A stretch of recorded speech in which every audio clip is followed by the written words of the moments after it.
Do zombies exist? Do they walk amongst us? These flesh-eating, brain-craving undead. So we're gonna dive into that and go through a couple cases from around the world. And then by the end of it, maybe we'll have a clear explanation as to, do zombies exist? Now I wanna get your feedback. Do you guys think zombies exist in real life? Have you ever had an encounter with maybe a zombie in your life? Let me know. My ex looks like a zombie. We will accept that. Now, there is something fascinating, something scary about zombies, about brain-eating, rotted corpses coming back from the dead to eat people. Zombies have made their way through countless centuries in folklore, making their way into our mainstream, into TV shows, video games, movies, comic books, toys, you name it. Zombies are everywhere. Even through the last decade, last 10 years, let's say 12 years, zombies have really been the thing. It's been zombies or paranormal stuff. Hell, you've had even zombie encounters in the news. Like the guy in Florida, he turned out to be on bath salts, but still people thought he was a zombie. Now, there are groups of people out there that actually believe that zombies are real, that they exist, that they walk, I guess you could say walk amongst us. There are funguses though, out in the wild that people have found that control ants. You ever seen those videos? They control ants, make them walk to like the top of a leaf, and then they grow out of the top of their head, and then I believe cows eat them, then they get sick or something. Now we can believe in funguses that take control of insects, but brain-eating undead? Don't you think that's a little far-fetched? So in order to answer this question, do zombies exist? We should know where zombies came from, where the legends derive from, right? I want to let you guys know that we are live on Twitch, where we cover a variety of horror topics. Paranormal, true crime, the weird, and we have a fantastic community over there as well. So if you're interested, link will be in the bio. But let's get into some zombies. This folklore has been around for centuries in Haiti, originating around the 17th century. And that voodoo sorcerers called Bokor cast spells on people and turn them into zombies, mindless slaves to do their bidding. Not eating people, but more like to work the sugarcane fields. This story follows a man named Clairvius. I'm gonna butcher this name all throughout this stream. Stay with me. And his time as a zombie. I know, right? Weird. As a zombie? Was he really a zombie? We're gonna get into that. Calm down. Calm down. Simmer down now. Because according to him and his family, he died and was buried. But he came back? Question mark? How is this possible? How did someone who died come back to life as a zombie? Come back as the undead, I should say. So to him, he remembers dying. He remembers being buried alive, because he was still alive when he was being buried. But to family and others, he looked dead. He seemed dead. He remembers the feeling of being lowered into the grave, the sounds of the dirt being tossed onto his coffin, and the murmurs around his grave of family and friends. So once the night came and everyone had mourned and left, he was dug up. But who dug him up?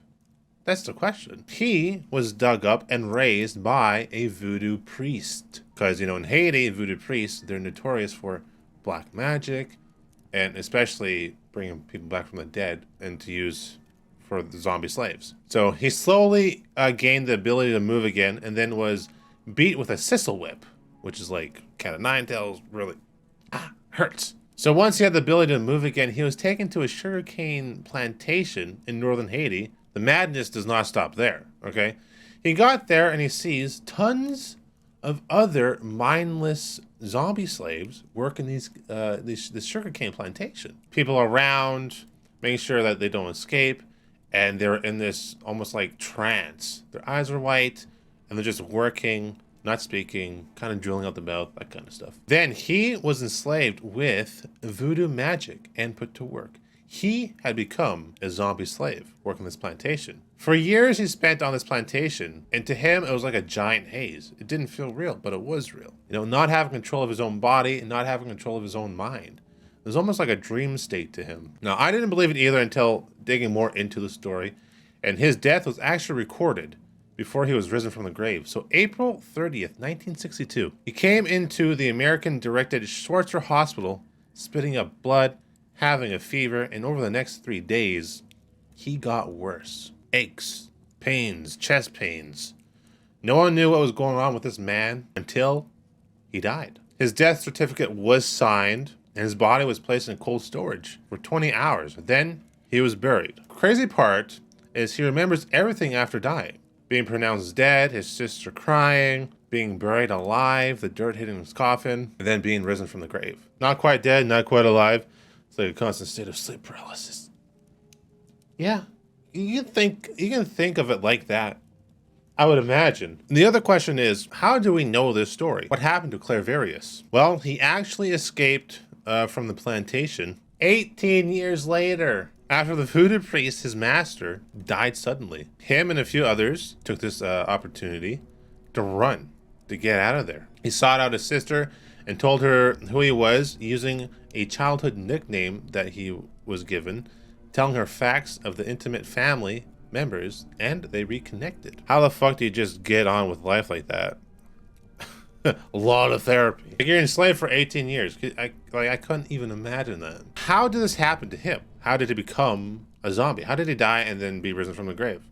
Well, some believe that there's a potion, a zombie potion. And now, some scientists have traced this back, and it turns out that the zombie potion is real. That when either ingested or rubbed on the skin, it does a few things, okay? You start to feel nauseated. You start to have difficulty breathing. Pins and needles in the arms and the legs. And it progresses throughout the whole body, right? It's kind of like your body is falling asleep, right? Then you become paralyzed. You can't move. You can't move anything. Then your metabolism is lowered to a level almost indistinguishable from death. To people, he looked dead, but he was still alive, right? But you have to be careful, because if you get too much of this stuff on you, you could die. Or you die from suffocation from the lack of O2 in your coffin, which is how he was able to survive in the coffin, because he wasn't breathing too much, but he was still alive. And that's when he got dug up, right? This was investigated by Wade Davis, at the time a Canadian pursuing a doctorate in biology, found out about secret societies that do this type of practice. They use Fugu Fish. It's a species of pufferfish, where if enough is ingested, it leaves people looking like they're dead. Or if enough is ingested, can actually kill you. So, how some of these voodoo priests, they'll keep them in a state of disorientation, zombifying them, right? Keeping them and making them work as slave workers in their plantations. It's a story you would think is straight out of Hollywood, but it's a bizarre tale of voodoo and death. I know it's not your regular zombie story, not eating flesh or, craving for brains. Nothing George A. Romero would do, but, it's still a kind of twisted zombie tale. It changes things up a bit. I mean, what would you guys do? And I did read that some of these people who escaped, they were still zombified. Like, they were not themselves anymore. Still wide-eyed, and some of them had to be put into a regular institution. If you guys are enjoying this stream, be sure to hit that follow button. We are live every Monday, Wednesday, and Friday, where we talk spooky things, zombies, horror movies, horror, whatever. You name it. If it's scary, we cover it. Let's jump into our next story. Let's talk about the story of Austin Herrera. No surprise here, this one takes place in Florida. This takes place in August 2016 in Florida. Miami was already a hot seat with its zombie-like cases. That one dude in bath salt that ate the dude's face, I think, under a bridge? People thought that was a zombie case, but it turned out to be bath salts. This one is a little more out there and definitely a little more weird. This can be clarified as a true crime case, but this one is definitely weird, definitely zombie-like. Austin Herrera was at a restaurant one night with his parents, his family. They're having a nice meal. Spaghetti and meatballs. It was a good night, chit-chatting, having a good time. It was just a normal outing for the family. But Austin, he became upset for some reason. The service was slow, and this is what set him off. He stormed out of the restaurant. Why you gotta be so goddamn slow in there? He left to a nearby neighborhood to cool off, right? So angry, I gotta get out of there before I do something. I think we've all been victims of slow service, right? Where the service is so bad you just want to lose your shit on somebody and yell at them. Go Karen on them, maybe? We've all been there. You remember, don't mess with people who handle your food. That is a life rule. Remember that. So what happened next for young Austin? Michelle Mishcon and John Stevens were in their garage, right? They're enjoying a quiet evening, watching the traffic roll by, enjoying Florida's moist weather, when Austin, the kid from the restaurant, rolls up on them, takes out a switchblade, shing, and stabs them both to death. I guess the service was really bad at this place. Why did he do it? There's no reason. He just did it. He just stabbed them to death. A neighbor tried to intervene and get him off them and called 911, but he was also stabbed. Now, the next part dials up the messed up part, okay? Now, we're all just thinking this is some random stabbing. You know, a kid, maybe he's roid raging, the service was slow, he's trying to cool down, maybe these people said something, but they didn't do anything. Police arrive on the scene to find Austin, who is now completely naked, ripping chunks of flesh out of these people and eating them. They grab their tasers and shoot Austin with the tasers. It does absolutely nothing. He just shrugs it off, continues eating. They release a police dog on him. Does nothing to stop him. He continues eating these people. He kept eating. He kept making these guttural, animalistic sounds as he's eating chunks of flesh. I don't know. I've never eaten flesh. It took 3 officers, burly men, right, to drag him off of the bodies. Now, who was Austin Herrera, though? When you hear about this story, you're probably thinking, you know, maybe he was like a drug dealer. Maybe he had some issues in school. Maybe he was a druggie. This is what we know about him. He was a model student. He was just a kid. He was a model student. He had the whole life thing figured out. What he wanted to do, where he wanted to go in life. Some people think that it was flakka or bath salts or some type of drug that made him lose his temper and murder these people and eat them. Because when you're thinking a naked person eating somebody, your mind kind of goes to bath salts because of the countless stories that have happened. His toxicology report came back clean. There's no drugs in his system. So why did this kid stab these people and eat them? Well, I should say, why did this kid stab these people, get naked, and then start eating them? We don't know. It's a case that is gruesome and baffling. Possible zombie outbreak, you know, at the restaurant? Singular zombie outbreak?